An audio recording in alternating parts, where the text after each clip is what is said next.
대전에서 근무하고 있는 신입사원 최성수입니다. 입사한 지 6개월 된 필드 엔지니어 김태현입니다. 사이티바에서 필드 서비스 엔지니어를 일하고 있는 최창권이라고 합니다. 필드 서비스 엔지니어로 근무하고 있는 김동성입니다. 저는 사이티바에서 엔지니어로 10년째 근무하고 있는 이태환입니다. 근데 이제 이력서를 본 이제 헤드헌터 분께서 이 사이티바라는 회사를 소개해 주셨고 전공한 사람들을 우대한다고 해서 엔지니어로서 근무하게 되었습니다. 회사에 입사하기 전에 대학원에서 이제 생물학을 전공하고 있었고 개인적인 사정으로 공부를 그만두고 갑자기 지원하게 됐어요. 그래서 진짜 아무런 준비도 안 되어 있었거든요. 굳이 외국계든 국내든 그렇게 구분하지 않고 준비를 했던 것 같습니다. 난 무조건 외국계만 가야겠다 이런 생각으로 취준을 했었던 건 아니에요. 제가 사용한 직업 구하는 채널이 외국계 기업을 많이 보여줘서 외국계 기업 쪽을 더 많이 찾아본 것 같습니다. 제일 좋은 회사 2개를 찾았는데 첫 번째가 저희 회사였어요. 어쩌다 보니까 외국계였던 거고 이 분야는 대부분 좋은 회사들이 외국계인 경향이 좀 있기는 합니다. 그 좋다라는 기준은 어떤 걸로 좀 평가를 하셨을까요? 어떤 회사 평판이 어느 정도인지를 알고 장비를 사용하시는 분도 많고 그리고 뭐 논문 같은 것도 보시면 어느 회사에 어떤 장비를 썼는지가 다 나오거든요. 그렇죠. 저도 이제 대학원에 있을 때 이미 이 회사의 장비가 좋은 거를 알고 있었고 저희 교수님도 굉장히 선호하시는 브랜드였어요.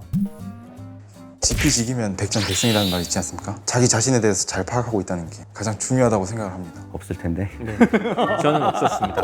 저는 이제 대학교를 생물학을 전공했었고 이제 대학원 때는 실험실 생활하면서 관절염에 대해서 연구를 했었습니다. 팀으로 이렇게 일했던 그런 경험들이 지금 하고 있는 업무에 좀 많이 도움이 되지 않았나 하고 생각을 합니다. 대학교 졸업을 하고 바로 취직을 했습니다. 근데 저는 4학년 1학기에 졸업학점을 다 이수를 해놨었고 4학년 2학기에는 2달 동안 일본계 체외진단 의료기기 회사에서 엔지니어 인턴 일을 했었었는데 엔지니어를 하는 데 있어서 어떻게 생각을 하고 어떻게 접근을 하면 좋을지 그런 거에 대해서 많이 배웠었던 것 같거든요. 그게 아마도 많이 도움이 되지 않았나 그렇게 생각합니다.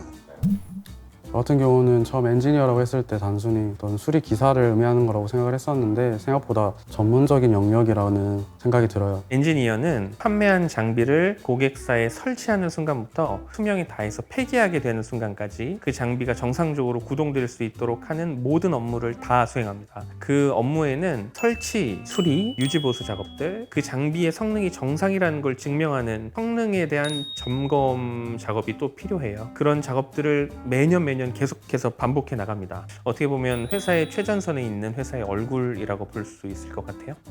사이티바의 필드 서비스 엔지니어는 일단 고객사로 바로 출근을 합니다. 뭐 수리 업무가 있을 수도 있고 아니면 검 교정이 될 수도 있고 뭐 소프트웨어 설치를 할 수도 있는데 보통 고객사에 들어가서 길게는 일주일에 4일 동안 업무를 하고 뭐 야근은 많이 없지만 사실 저희가 일을 끝내지 못하면은 야근을 조금 하면서 업무를 해나가고 있습니다. 하지만 그 야근에 대한 야근 수당은 다 나오고요. 그러니까 그런 부분은 걱정 안 하셔도 될 것 같습니다. 어떤 일을 그날 받느냐에 따라서 항상 바뀝니다. 그래서 항상 새롭죠. 문제 해결 능력이라고 생각합니다. 왜냐하면 정말 다양한 문제를 겪기 때문에 그 문제를 어떻게 어디서부터 시작을 해야 될지 사고를 하는 게 중요하다고 생각합니다. 4가지 정도 생각나는데 첫 번째로 끈기가 좀 있어야 된다고 생각합니다. 저희가 만나는 고객들이 대부분 문제를 가지고 있거나 어려운 상황에 처한 경우들이 많거든요. 우리가 문제를 해결해 줘야 되고 다른 누군가가 나를 대신해서 해결해 줄 수 없다. 내가 최후의 저지선이다 라는 생각을 약간 가져야 되지 않을까. 2번째로는 의사소통을 좀 잘할 수 있는 능력이 필요합니다. 한국말은 다들 잘하겠지만 한국말을 잘하는 것을 넘어서서 고객이 얘기하고 싶은 걸 이해해야 되고 우리의 입장을 마음 아프지 않게 잘 전달하는 그런 기술도 필요할 것 같아요. 3번째로는 논리적으로 생각하는 버릇이 좀 필요할 것 같습니다. 엔지니어는 어떤 로또 하듯이 이거 한번 바꿔볼까? 이거 한번 수리해볼까? 이런 식으로 일하는 직종이 아니고 문제가 있으면 그 문제의 원인을 먼저 파악하고 그에 맞는 해결책을 제시해야 돼요. 직책이 올라가고 어려운 장비를 맡으면 맡을수록 그런 요구사항은 점점 더 커집니다. 마지막으로 어쩌면 가장 중요할 수 있는데 정직해야 된다고 생각합니다. 우리가 다루는 이 장비가 연구를 하거나 나아가서 약을 만드는 장비로 사용되기 때문에 내가 귀찮다고 정비를 제대로 해놓지 않았을 경우에 그 장비로 만든 약이 뭐 혈관으로 들어가거나 누군가 입으로 들어갈 수 있잖아요. 그래서 항상 모든 일을 정직하게 해야 되는 일을 똑바로 그리고 문제가 있으면 있는 대로 보여주는 그런 정직함이 엔지니어에게 꼭 필요하다고 생각합니다. 거의 비슷한 말인데 3가지 정도? 회사 입장하고 팀원 간에 아니고 고객 간에 이렇게 생각했는데 회사에서는 팀워크를 중요시해야 되고요. 그리고 고객한테는 믿음이 중요하고요. 신뢰와 믿음. 팀원 사이에는 릴레이션십이 중요한 것 같아요. 좀 놀았어야 되는데. 더 놀았어야 되는데. 그 배경은 이해를 해요. 뭐 구직자분들 입장에서 잘해보고 싶겠죠. 근데 여러분이 아무리 노력해도 의미 없습니다. 그 노력 아껴놨다 들어와서 하십시오. 마음껏 놀고 들어오시는 게 좋을 것 같아요. 쉬고 들어오시고 여행 다니고 들어오시는 게. 누구도 제가 이 문제를 해결할 거라고 생각을 안 하고 심지어 제 자신도 내가 이걸 할 수 있을까라는 그런 문제들이 있었는데 그런 것들을 해결했을 때 좀 많이 뿌듯함을 느끼는 것 같습니다. 전문적인 거를 누구한테 인정을 받을 때 좀 뿌듯하거든요. 장비를 설치하거나 문제가 있을 때 선생님이 오셨으면 좋겠다고 얘기하시고 그걸 들었을 때는 좀 뿌듯하더라고요. 많이. 저도 그런 것 같아요. 고객분들이 저희 이름을 기억하실 때가 있어요. 아, 그 누구누구 엔지니어 있었는데 그분 아직 계시냐? 그분을 보내줬으면 좋겠다. 그래서 저도 그런 게 아무래도 가장 뿌듯하지 않나. 아무래도 출장이 많다라는 제가 생각하는 가장 큰 단점은 기계는 이제 말을 하지 못하잖아요. 자기가 어디가 아프다, 아니면 자기가 어디가 문제가 있다. 환자가 어디가 아픈지 모르는 상태에서 해결해야 되는 거? 되게 많은데 일단 한 가지는 저희가 외근이 많다 보니까 항상 밖에서 일하면 회사 소식을 좀 못 들을 때가 많고요. 저희가 휴가 때는 고객이 급한 일이 있으면 항상 또 연락이 오거든요. 그러면 휴가 때는 어쩔 수 없이 일할 때도 있고 그럴 때는 좀 되게 힘들고 내가 쉬고 싶은데 못 쉬는 그런 일이 많습니다.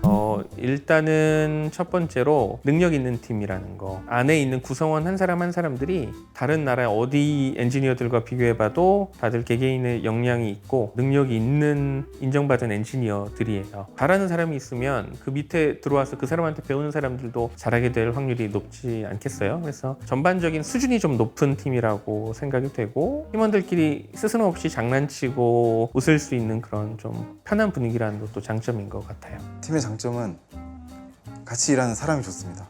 위에 계신 분들 그리고 지금 이제 새로 입사하신 분들 모두 다 저희 팀의 하나로 잘 융화될 수 있는 분들이기 때문에 가장 큰 좋은 점이지 않을까 생각합니다. 운전 실력? 범퍼카라는 얘기도 들어봤었는데 같이 해주시나요, 팀 내에서? 네, 그러진 않습니다. 네, 운전은 혼자 실력으로. 네.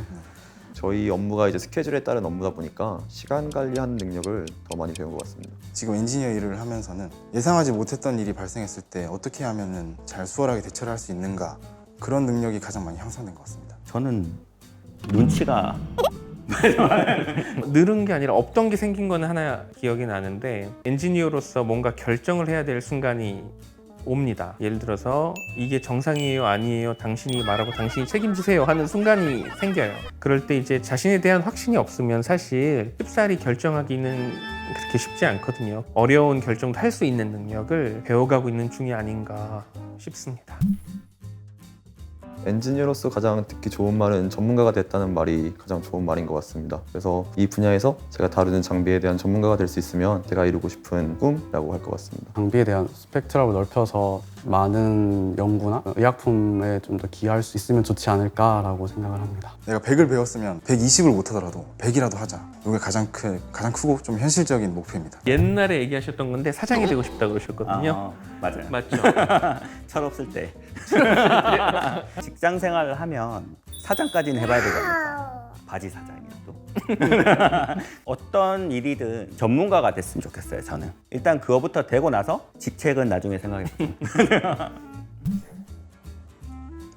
저는 주저없이 지원하라고 할 것 같습니다. 실제로 제 지인 한 명을 제가 추천해줘서 지난달에 입사를 했습니다. 지금 열심히 배우고 있고 그 누구보다 빠르게 성장을 하고 있습니다. 그 친구분은 뭐라고 하던가요? 매우 만족하면서 지금 열심히 잘 다니고 있습니다. 네, 저도 이하 동문입니다. 저도 뭐 자신 있게 추천을 할 수 있을 것 같습니다. 저는 주위에 적당한 사람이 있다면 추천해주고 싶어요. 참 좋은 회사입니다. 제가 다니는 회사라서 이렇게 말씀드리는 건 아니고 물론 좋은 점 나쁜 점이 다 있지만 크게 빠르게 성장하고 있는 회사고 문화도 좋고 사람들도 다 좋은 회사예요. 그래서 이 회사를 누군가에게 추천하고 소개할 때 별 거리낌 없이 추천할 수 있을 것 같아요. 이 영상을 보고 계신 여러분들도 거리낌 없이 지금 추천합니다.